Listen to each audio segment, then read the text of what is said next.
Hello friends, ആർജിയർ ഫാമിലിയിലേക്ക് എല്ലാവർക്കും സ്വാഗതം. ഇന്ന് നമ്മൾ അടിപൊളി ചിക്കൻ പെരട്ട് ഉണ്ടാക്കാനായിട്ട് പോകാട്ടോ.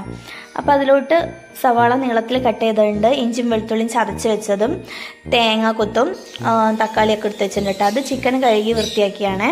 ഈ ഒരു ഫ്രൈ പാനിലോട്ട് നമുക്ക് വെളിച്ചെണ്ണ ഒഴിച്ചെടുക്കാം. എന്നിട്ട് കുറച്ച് പെരുംജീരകം ഒന്ന് പൊട്ടിച്ചെടുക്കാം കേട്ടോ.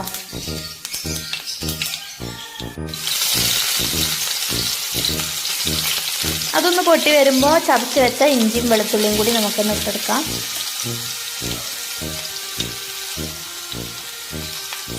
അതുപോലെ തന്നെ കറിവേപ്പില, അത്യാവശ്യം തന്നെ കറിവേപ്പില ചേർത്തിട്ടുണ്ട്.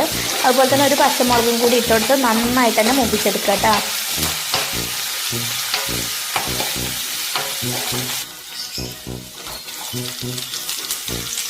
ഇനി കട്ട് ചെയ്ത് വെച്ച സവാള നമുക്ക് ചേർത്തെടുക്കാം.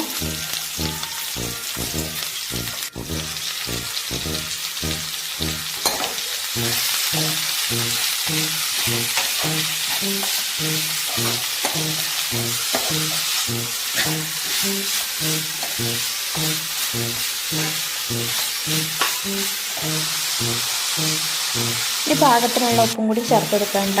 ഇനി നന്നായിട്ട് ഉള്ളി ഒന്ന് വാടി വന്നിട്ടുണ്ട്. ഇനി നമുക്ക് കട്ട് ചെയ്ത് വെച്ച തക്കാളിയും കൂടി ചേർത്തിളക്കിയിട്ട് ഒന്ന് അടച്ച് വെച്ച് വേവിച്ചെടുക്കാം. ഒന്ന് അടുപ്പ് തുറന്നൊന്ന് ഇറക്കി കൊടുക്കുകയാണ്.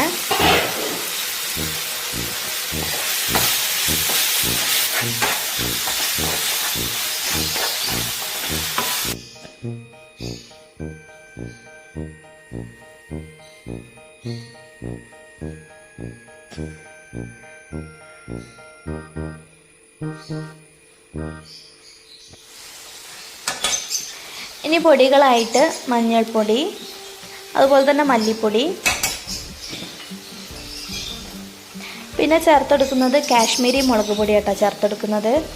ഇതിൽ നമ്മൾ ചിക്കൻ മസാല ഒന്നും ചേർത്തെടുക്കുന്നില്ല കേട്ടോ. ഇനി പൊടിച്ച് വെച്ച പെരിഞ്ജീരകം അതും കൂടി ചേർത്തെടുക്കുകയാണ്. അതുപോലെ തന്നെ ഗരം മസാലേൻ്റെ പൊടി കേട്ടോ ചേർത്തെടുക്കുന്നത്. കുറച്ചും കൂടി ചേർത്തെടുക്കുന്നുണ്ട്. ഇനി കുറച്ച് വെളിച്ചെണ്ണ ഒഴിച്ചെടുത്ത് പൊടികളെല്ലാം നന്നായിട്ട് തന്നെ മൂപ്പിച്ചെടുക്കാം കേട്ടോ.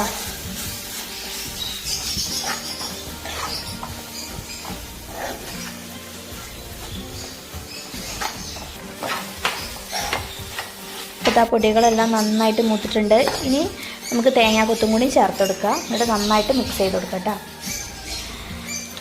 ഇനി കഴുകി വൃത്തിയാക്കി വെച്ച ചിക്കൻ പീസസും കൂടി നമുക്ക് ഇട്ടെടുക്കാം. ഇനി ആ മസാല ചിക്കനിൽ പിടിക്കുന്ന രീതിയിൽ നന്നായിട്ട് തന്നെ മിക്സ് ചെയ്ത് കൊടുക്കാം കേട്ടോ.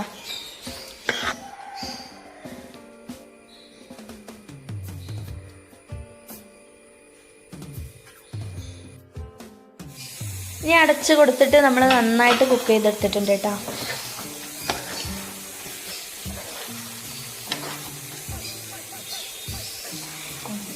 ഇനി ഇതാണ് കേട്ടോ ഇതിൻ്റെ മെയിൻ താരം, നമ്മൾ അണ്ടിപ്പരിപ്പാണ് മെയിൻ ഇൻഗ്രീഡിയൻ്റ് തന്നെ കേട്ടോ. അതിലേക്ക് ചേർന്നാൽ അത് നന്നായിട്ടൊന്ന് ടേസ്റ്റാക്കി എടുക്കും കേട്ടോ. ഇനി ഏറ്റവും അവസാനമായിട്ട് നമുക്ക് അരച്ച് വെച്ച ഈ അണ്ടിപ്പരിപ്പിൻ്റെ പേസ്റ്റ് ഉണ്ടല്ലോ, ഇതും കൂടി ചേർത്തെടുത്തിട്ട് നന്നായിട്ട് മിക്സ് ചെയ്തെടുക്കണേ. ഇത് നമ്മൾ നെയ്ച്ചോറിക്കായിട്ട് ഉണ്ടാക്കിയെടുക്കുന്നത്. ഇത് കിടിലൻ ടേസ്റ്റായിട്ടോ. നെയ്ച്ചോറിക്ക് അടിപൊളി ടേസ്റ്റാണ്. നിങ്ങൾ ഈ രീതിയിലൊന്ന് ഉണ്ടാക്കി നോക്കണം, അപ്പോൾ ഇതിൻ്റെ ടേസ്റ്റ് അറിയുള്ളൂ. ഇതേ രീതിയിലൊന്ന് ഉണ്ടാക്കി നോക്കണേ. കിടിലൻ ടേസ്റ്റാണ്. ഇതിൽ ഞാൻ മല്ലിയിലൊന്നും ചേർക്കണില്ല കേട്ടോ, ചിക്കൻ മസാല ചേർക്കണില്ല. ഫ്ലേവറിന് വേണ്ടിയിട്ട് ഗരം മസാല പൊടിയാണ് കേട്ടോ നമ്മൾ ചേർത്തെടുത്തത്, പെരിഞ്ജീരകമൊക്കെ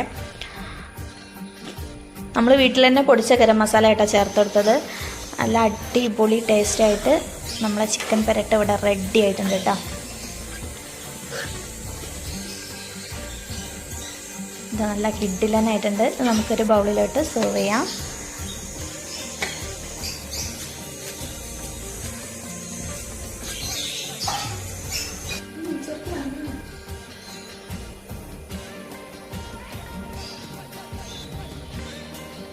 ഇനി നമ്മൾ നെയ്ച്ചോറിൻ്റെ കൂടെ ആയിട്ടാണ് വിളമ്പുന്നത്. കുറച്ച് നെയ്ച്ചോറ് വെച്ചിട്ടുണ്ട്. അപ്പോൾ നമ്മളെ വീഡിയോ ഇത്രേ ഉള്ളൂ. വീഡിയോ ഇഷ്ടപ്പെട്ടാൽ ലൈക്ക് ചെയ്യുക. താങ്ക്